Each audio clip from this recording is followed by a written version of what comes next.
days ago, our brother, our young brother, a revolutionary guy, stand for the truth, called Semadama Should, also known as King Sarah, made us proud again.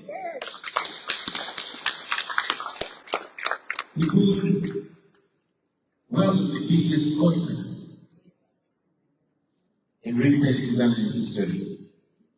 This was not just about King Sarah. This was about what he represents. And once again, through him, it was proved that when you stand with the people will stand with you. I congratulate you, Comrade King Sarah. Way!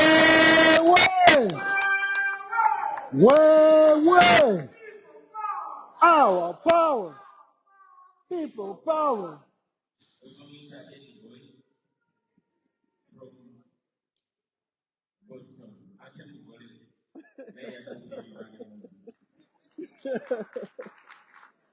in the same breath, ladies and gentlemen, like I said, when you stand with the people stand with you in big or small ways, in tough or happy times. We all saw that again, just like dictatorships, one would intimidate minds that influence critical thinking. There's a noble gentleman called Dr. Spire Stintogo. Dr. Spire Stintogo has always used his talents and his abilities not to hoodwink, not to fool the people, not to stop them from thinking critically, but to ask the questions, the uncomfortable questions that matter. Unfortunately, like it is their way of silencing voices of dissent, Dr. Spire was slapped with an unjust and unfair bill of 30 million for simply speaking truth to power. The people of Uganda came through and stood with Dr. Spire.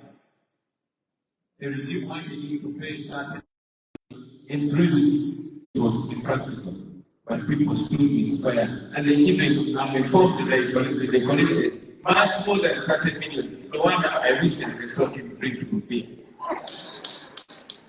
Dr. Spire, for me, and the diaspora team where I live now, we send you belated birthday greetings. Now, friends, today I was going to read my speech to you. I read my speech about a week ago. But yesterday when the first lady was talking to us, and indeed when I came and listened to thoughts from you, which I think was important, I discarded my speech. Maybe I will share it on my social media and you read it from there. I decided to make this conversation to speak of God, to grab this opportunity to also express myself to you. I will focus my communication today on only 2 things, maybe 3. I want to focus my communication today on appreciation and thanksgiving, and also on an imagination on the way forward. First, I want to appreciate the Almighty God for the great gift of life.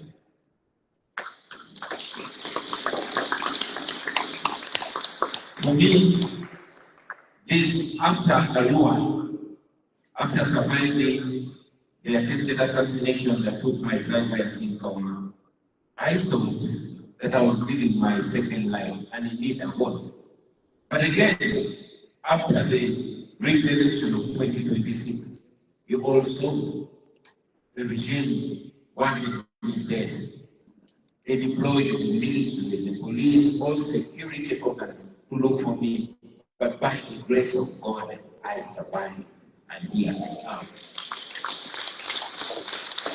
This did not happen because I'm so smart. I'm actually smart, but not smart enough to beat an entire system. So it was not my smarts, it was not my might, it was the glory, the power of God, and I cannot stop it. I want to thank God for the protection that He has given me and my family and my comrades, and for the gift of courage, being able to see beyond today and being able to look beyond our pain. but most importantly, for the ability for us to gather again, to meet again today. I must be honest, there are times when I also feel like sitting down and not taking another step. But you, comrades, keep pushing through. I want to salute a young man called Joel Semakula. Salute you, Comrade Kauma, the diaspora leadership. We almost did not have this convention, but they sang to me my own song.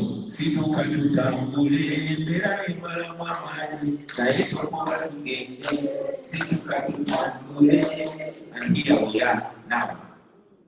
So while the spotlight shines on me, I always want to remind all of us that this is not about me, it is about all of us. You never know the courage that you give your comrade. You never know that encouraging text, that encouraging call, that encouraging post that you put on Twitter or Facebook or whatever. You never know how far it goes to encourage even the ones you think are strongest. So let us keep being each other's keeper, let us keep being each other's courage. I want to thank you, comrades in the diaspora. Usually, like I've said it before, usually I tend to fly from home. But this time, I was found here.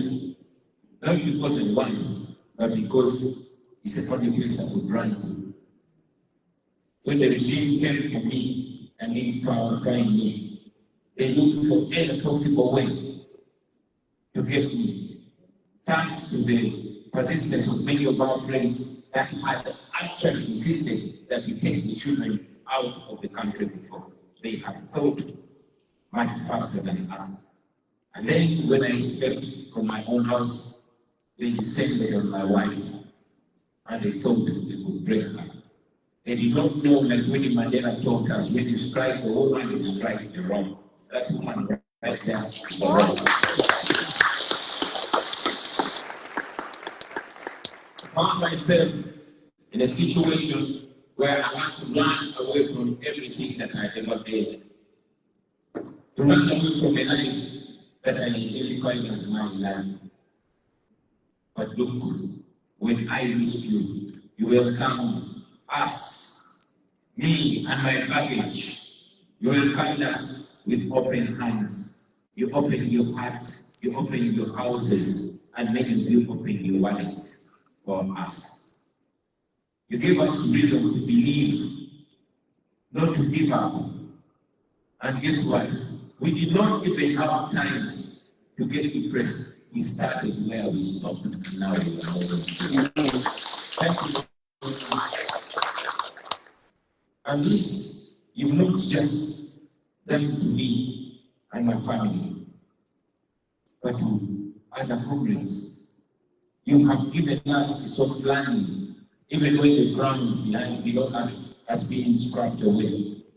It is like falling from many floors up, but finding a soft landing. You comrades have done that. You have done that to the comrades back home. You have supported the political prisoners. The First Lady was here yesterday, and she was thanking you. And I want to reiterate her words. It is you, when political prisoners come from jail, it is either me or the leaders of NUP that they salute. They don't know that you are the wind beneath our wings. You, the groups of women, you've come together, you've paid school fees for the children of the political prisoners. You have looked after the families of those missing people. Thank you very much.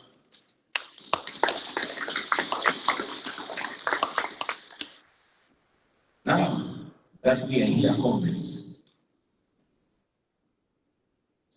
I also want to thank those back home that are watching us, the comrades that are on the ground, that are on the front line, that keep things moving, that refuse to give up, that work under pressure, that work in hiding, but they continue to forward. Thank you very much, comrades. We salute you. We decided that we are not going to dwell on our pain. Yes, our pain is there. But we're not going to keep licking our wounds. Yes, we are there, but we want to turn our pain into power. We decided to turn this problem into an opportunity, to turn this exile into a front of organizing, to turn every challenge into a stepping, into a launch pad, to keep moving forward. And that is what I encourage all of us, all of you comrades, to do. Let us turn this problem into an opportunity. Every time we meet, let us be strategizing. We can't reinvent the wheel. Many years ago, when some of you are not born, when many of us are babies, people stood before comrades who were in the diaspora. Once upon a time, there was a man called Andrew Kaia, who stood before those that were in the diaspora during the days of Idi Amin and Okote.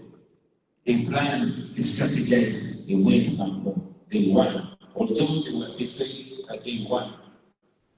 And these lessons we are still learning. I want to encourage us comrades to look into history and recognize the power that we have singularly and collectively, and make use of that power. And also importantly, also recognize the weakness of the regime. Now, where is our power? Our power is the ability to operate far from the reach of the regime. It's our ability to use the resources that we have, the resources of the internet, the resources of communication, the ability to at least operate undeterred by the regime, but also allow us to recognize the weakness of the regime. You see, although they try as much as possible to paint a picture of the instability, what you should understand that a regime that fears the soul of people is a regime very close to falling. And that fear is already evident. A strong government does not fear its own people, does not fear students. A strong government does not fear women.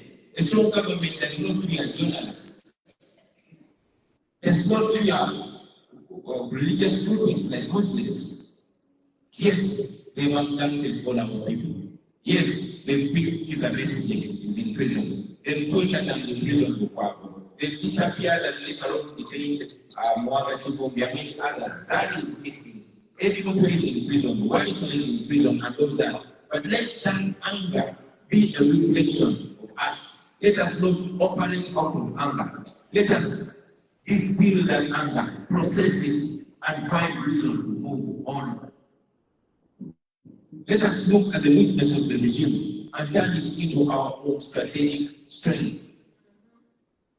I'll tell you that once upon a time, people didn't believe that the Amini government can fall. They did not know that, they thought that the return of voting was permanent. When Nelson Mandela was in prison, the apartheid regime looked irremovable. But I want to assure you, my brothers and sisters, that much as they appear to be invincible, it is very possible that they suddenly fall. But they don't fall by us sitting back and looking at history and hoping and wishing that they fall. Prayers work from active hands. My mother told me something, that God can only do for you what He can do through you. The fact that God has given us opportunity to die, the fact that we have each other, the fact that we have resources that are limited back home, that alone is example that God is with us. Let us use it. Let us think and think much, much more than we thought before. Let us keep the hope alive. Amen. Let us unite. I see it many times, friends. Sometimes you'll be fighting on the same side, but you won't even be friends. We don't have to like each other to see that the right thing benefits all of us. Let us start into it. Many people will disagree with it. I've seen some of my brothers who strongly disagree with my move to leave the country. But eventually it happened, and they noticed that they have to run as well. Let us bring together what unites us, because we are all, prisoners in the same prison. Whatever anybody can do, let us tap into that. Don't look at those that don't agree with you as enemies. In a fight against a dictator, every effort counts. Let us use it. Every resource works. Let us use it. Here, we belong to the National Unity Platform. But I will tell you that it is not only one party that will be useful in the removal of a dictator. But even those that don't like us, but they hate injustice more. So let us offer that leadership. The people of Uganda placed us into a position of leadership. And this is a position where our emotions have to be shared so that we do what must be done. As I conclude, ladies and gentlemen, I want to ask us to remember that the road we have walked so far has not been in vain. There are many reasons, and some lady talked about it here, that we have voted and voted and voted, but they continue rigging. But if we didn't go to this election, we would not have the opportunity to speak to anybody. The regime will have justification to tell lies. After 2021, some friends argue that I shouldn't run against Museveni again. But many of you know that Museveni has always had, like many other dictators, he has always had a tendency of picking his own candidates. So imagine a situation where Museveni picks another, thank you very much. I'm not in the habit of mentioning names, but another, what did you say? Exactly. And then after that, he's going to have all these minions go to Kololo and legitimize his rule. But now he is struggling with legitimacy because everybody saw it, the whole world saw it. But most important, that the people of Uganda know that not every leader has sold out. And even those that used to be walking shoulder to shoulder with us in 2021, little did we know that their conscience is fighting. So it was necessary, like it continues to be necessary, that we present ourselves. After 2026, we encourage the people of Uganda to go and challenge for leadership, even at the lowest level of LC1.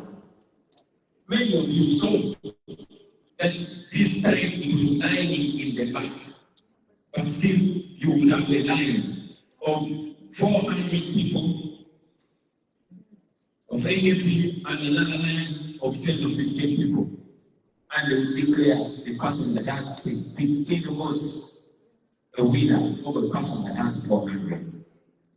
This Museveni might look at it as a loss to us, but it's a loss to him.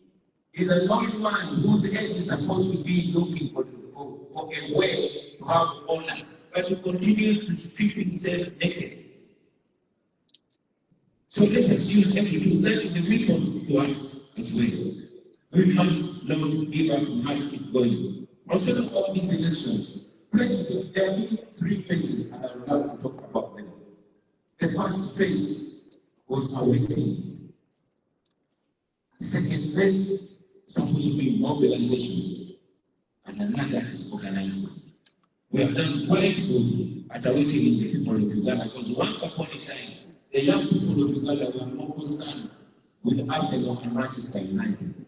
Not that they are bad, but there are more important things. I was speaking to one of Museveni's generals who spoke to us in our group of young people in 2017. And he told us a story of how they were in the Congo, looting the country of its gold and oil precious minerals. But the Congolese young people were drinking hard liquor in bars and dancing the night away with Obolengaso. And he was challenging us to think smart. This is the same message that we carry to the young people of Uganda. And I'm glad to know that right now, even on social media, the main issues of discussion is not who got a new girlfriend or who got a new boyfriend, but who stole taxpayers' money. This is the conversation on tax stages, on border stages, in markets, in intelligence everywhere. So at least we have an awakened population. Having an awakened population is very, very important. Unlike in America, where they are making young people to go and vote, in Uganda we don't make young people to go and vote. The young people know what they want and they turn out to vote. No wonder right now the majority of political prisoners are not the intellectual. No, they are the barbers at any place. They are the market vendors or illegal guys. They are the ice cream vendors, the hobby house. Why? Because the most common people are awakening. That is a win, that is a victory that we must celebrate.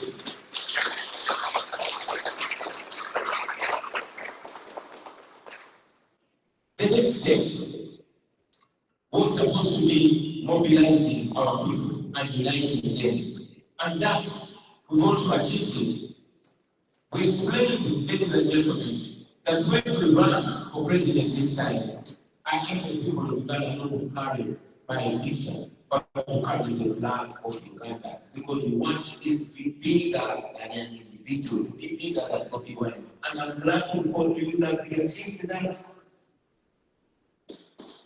You see that because the people of Uganda are united. You have seen Museveni trying to use people to divide the population. 2021. We went to an election when the people who were calling where I get my wife from were being told that if BobiWine comes to power, they want to chase you from Uganda. But 2026, you saw what happened when we went to Angola. Even after they tried to use all the tribal stuff, even beat about people when we went to Angola. But when we reached Uganda, the whole of Angola turned down. We went to Chile, the whole of Chile turned down. We went to everywhere. This is a victory alone.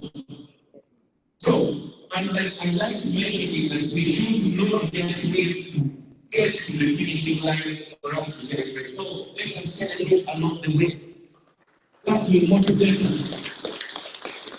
Ladies and gentlemen, for us not to have given up, that is a win. We might not have won yet, but at least we refuse to give up. We refuse to surrender. We cannot give up. But while we clap our hands, we should remember that we have a very critical place that we must go to, and that is organizing. Organizing to overthrow this regime. We know we are many. The grouping that I lead, which is the People Power Movement, and our political wing is the National Unity Platform, we believe in non-violence. We know that we've had very, very many debates about this. While many young people are asking where I can sell these ones. Many young people are calling for guns. But my argument has always and continues to be that violence only begets violence. We don't want to repeat the vicious cycle. We want to defeat the guns, we want to take power from the guns and hand it to the people. I must also be very quick to mention, ladies and gentlemen, that now we are slowly getting to a point where we don't discourage those that want to treat themselves possible. I want to encourage you corporates to listen or to read the communication of Nelson Mandela before he was being sentenced, when he justified using violence and established the court of decision armed wing of the African National Congress. We know many people are looking in that line. We are non-violent, although we don't discourage anybody that wants to free themselves by any means necessary. But we are non-violent because we believe that when we defeat the guns, then not one group will come with arms and say we liberate you. We want to defeat the guns, we want to put the power in the hands of the people, and we want the guns to be subservient to the people. That is what we finally believe, ladies and gentlemen. Now, finally, I want to mention that we have a new phase of this struggle. A phase that was pushed to us. We didn't choose, we chose it.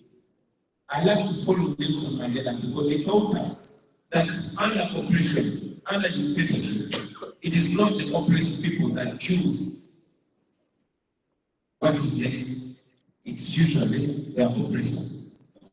I never chose that this place I would be operating from the diaspora. Look where I am. And yes, he said that he didn't choose violence. Violence is something that was imposed on them by their oppressors. So the next phase, ladies and gentlemen, I want us to call it no retreat, no surrender. Why? You cannot defeat somebody who refuses to give up. Yeah. For starters, let us agree that we are not giving up. No. It doesn't matter what speed we are moving on, very fast, very slow, holding, but we are not giving up. No retreat. No surrender. Somebody say that after me. No retreat. No surrender. Yes, we are not going to take a back step. No. And we are not going to put our hands up. Good enough, we will always make sure that everything is on our side. The law is on our side, we will not broken any law. The right thing is on our side. You can ask the oldest woman in the most rural area, or the youngest baby. Ask them whether standing for what is right is wrong or right. Whether calling for justice is wrong or right. Whether demanding for human rights and democracy is wrong or right. So we are right before any right-thinking person. That means we are right before history. We were right yesterday, we are right today, and we will be right tomorrow. If we only stick to what we are saying. When Museveni was my age, he was saying the same things. He cannot say that anymore. That means he betrayed what he once believed in. That alone takes away the moral authority. That is why for him to come and be seen by people, he has to carry more soldiers than the people he's going to visit. So, we are not retreating, we are not surrendering, we are moving forward. No backwards. But moving forward has to be practical. Dr. Kauma said something. He asked the question that how many are going to be still on this move after him. Let us not do this only once a year. Let's do this at least once every day. For every day that passes, do a self-evaluation. What have I done today To add value. to advance the struggle? Even if it means just calling, making a call to your comrade or to your leader and discussing it. That keeps the energy going. We must not let energy, we must not let our blood cool down in this. Personally, there are things that I communicate now, and there are things that we do in a local website. But now that I'm in the diaspora, like I mentioned earlier, we want to turn this problem into an opportunity. I'm getting opportunities to meet many of you, holding private strategic meetings on how we can move forward. And yes, I also have communications with people from other political parties and other groupings. Sometimes we even have conversations with people from within the system back. Because not everybody supports the family rule that Museveni is trying to impose on the people of Uganda.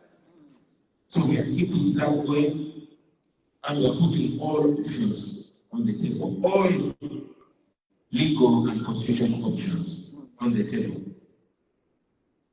Finally, ladies and gentlemen, I want to ask you not to stop thinking of that new Uganda. That new Uganda where there's justice. That in Uganda, where there's justice and accountability. Yes, we are forgiving people, but we know many people have been driven off their lands. Many people have had their loved ones taken away. There is going to be a day of reckoning. There's going to be a day of justice.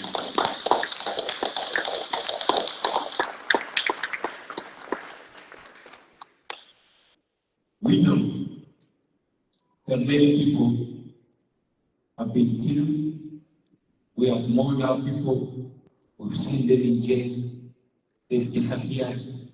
But we refuse to give in to all that. We are still going because we know that new day is going to come. We know that the time is going to come when our children ask us, what did you do when the nation got to a dark time? And what we're doing now gives us confidence that we shall give confident answers to our children. We shall tell them we did not retreat, we did not surrender. We shall tell them we did not give up. We shall tell them we did not give in. We went on, we persevered, and we won because we are going to win. So let us know the position of voice of the family who cannot be with us today.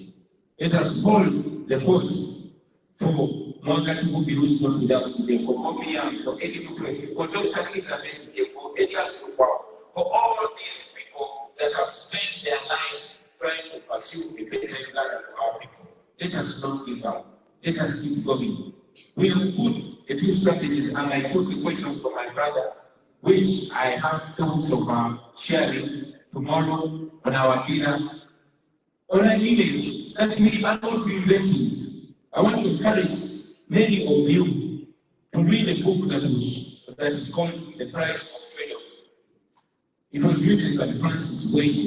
It is a story of Andrew Takome Kaira. That intelligent doctor in criminology wrote a blueprint of transforming our country from a dictatorship to a democracy. It is akin to what Jim wrote, but this is in the actual context of Uganda. That we've agreed to break it down, to put it in our own kindness, and then present it. I want to guarantee you, my friends, we are going to win. Yes.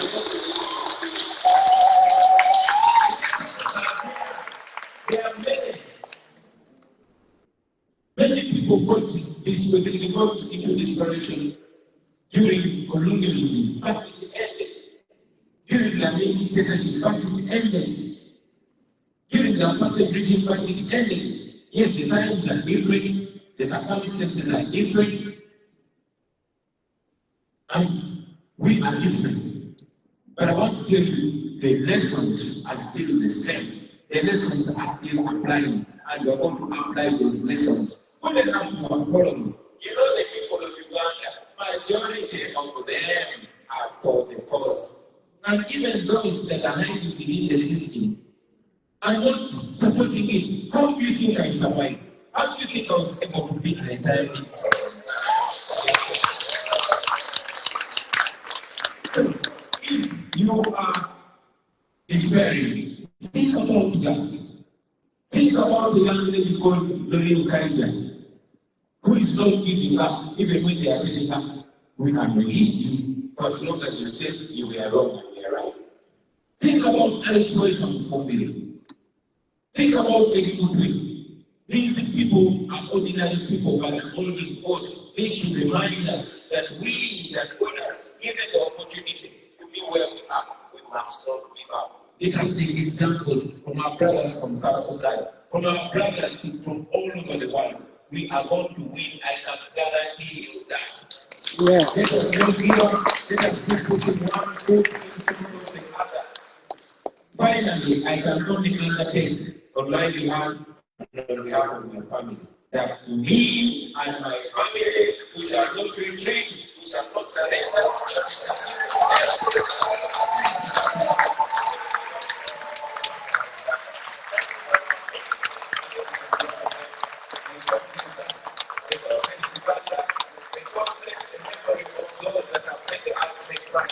May God strengthen those that are in prison.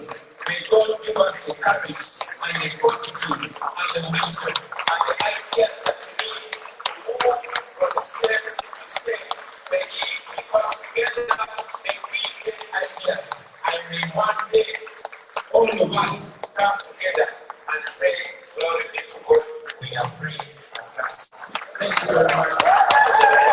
People power, our power, NUP. Way, way. Our power, people power. Ra, ah, sha. You take the seats, ladies and gentlemen. Amazing speech from you, Mr. President. Thank you so much, sir. Well, now, before you leave, please, let's listen to the gentleman, Mr. Joel Semakula, to give us first minutes in the program before you go. Is that what can I say?